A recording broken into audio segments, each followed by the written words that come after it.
Duterte's Drug War, Manila's Brutal Night Shift by Rafi Lerma. In the name of fighting drug crime, former President Rodrigo Roa Duterte launched the war on drugs in the Philippines, a campaign that quickly spiraled into an overwhelming nightmare for Filipinos. It felt like a country was being plunged into chaos, with brutal killings becoming a part of everyday life. As stated by Johnson and Fernquist at the year 2018, this war left the public deeply divided. Was it the right approach or a grave injustice? In 2017, journalist Rafi Lerma brought the horrors to light, capturing the shocking reality of Duterte's drug war. According to a report from Philstar in 2024, quoting human rights lawyer Shel Yokno, over 20,000 lives were claimed by the end of 2017.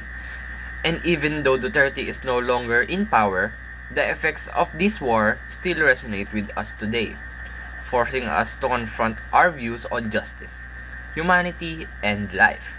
The documentary really opens our eyes to how the so-called war on drugs turned into a nightmare for many Filipinos, especially those in poverty.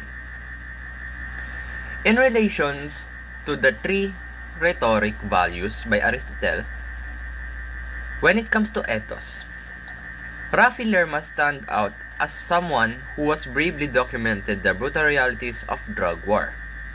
He's not just reporting for the sake of it, he's doing it for the hope of the finding solution, even stopping the killings. As he said in an interview with BBC Stories at the year 2016, anything I can do, just being a journalist. If I can help solve this problem, or stop it even. Lerma's sincerity shines through, and that's what makes him a trustworthy. His position as a journalist, with his first-hand experience and commitment to truth, establishes his authority in this conversation, which is the essence of ethos. Now within pathos, it is said that, but it's not just facts and credibility that makes the issue hit home. It's the emotions, the human lives behind the statistics. One powerful moment in the documentary when a family member of a victim says, "A person has only one life. Give them a chance to change." This heart-wrenching plea speaks directly to our emotions. It spreads us that our everyday life matters, no matter what they are or who they are. Pathos is all about making the audience feel something, whether the anger, sympathy, or guilt. Through the voices of the people affected, this documentary shifts the focus to mercy and justice. It asks us, should people be killed on the spot without due to process? Without the chance to defend themselves? Just because they're suspected of being involved with drugs. Now, in a much more logical appeal, Logos focuses on the logic. The documentary presents the hard facts that cannot be ignored. For instance, by the end of 2017, thousands of people had been killed. Most of them are poor, working class backgrounds, and several more. A research study by nonprofit Beyond the Numbers found that 99% of victims didn't even have college degrees. They were construction workers, carpenters, and others just trying to make ends meet. This highlights the uncomfortable truth, the war on drugs, that it largely targeted the poor, not the wealthy or the influential.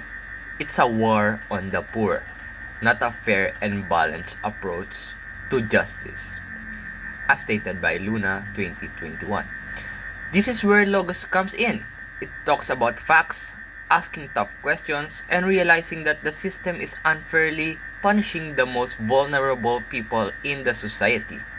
To sum it all up, the documentary is a wake-up call. It doesn't just show the numbers and the killings. It forces us to confront the real human cost of Duterte's war on drugs. The victims were mostly people living in poverty, people whose lives were cut short because of the flawed system. But the message isn't about siding with the drug users. It's about supporting justice. It's about saying that the Philippine justice system should handle these cases properly, not with extrajudicial killings. The documentary emphasized the voices of the Filipino affected, the trauma caused by the killings, and the desperate need to end the violence. In public speaking, the documentary does a great job of using ethos, pathos, and logos to make a compelling argument. It builds trust with the audiences and it stirs up emotions while backing up everything with hard facts. It exposes a side of the issue that has been hidden or covered up, pushing us to face uncomfortable truths. This is issue that is a political problem.